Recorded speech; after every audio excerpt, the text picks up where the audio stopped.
makikita nyo ibang Joker ngayon. Yan, sige. At Sugar Mercado. Yeah.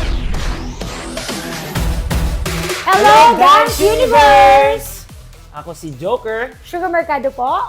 And guys, ikukwento namin kung anong naging concept namin and sasayawin namin sa episode 9. Ayan na nga, ito ay ang... Britney Spears Contemporary.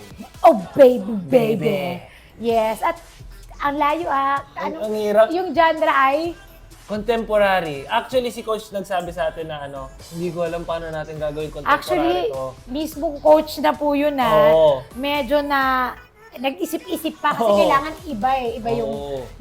yung movement sa kanta. Oo. Na regular na nakikita natin si Britney Spears na, na- oh baby, mga Oo. yun iba po.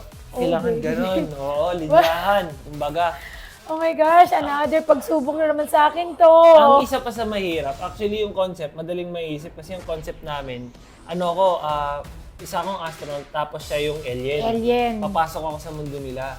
Ang problema doon, ang hirap sayawin paano ipakita dahil contemporary yung genre namin. So yun yung challenge doon. Ako challenge yun, ang ganda ko, tapos alien ako. Oo.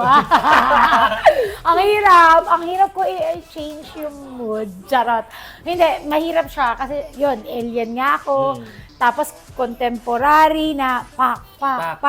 Ganon yung tapos yung mga Yung lip step things natin, din, dahil. yun, diba? Duguan yun, dahil. Dugo. Eto, sabi ko nga kay coach, gawin natin kapag sa rehearsal isang beses lang. Kasi doon talaga siya. Kahit yung less natin nakita ko, kapag ka masyado nag-rehearse, napapagod ka. So pagdating on the spot, Pag lifting kasi iba sa sayaw eh. Kumbaga, kailangan talaga well-prepared yung katawan natin. energy talaga. Tsaka first Malo time lang. yung makikita na magbubuhat siya ng Yan grabe. Na. Game na talaga. Eto, Buhatan na. Day, antahin nyo. Oh. Ang Joker. Yes! Yes. Dito mo nyo makikita na yung ayaw nyo sandali. Stars on the floor.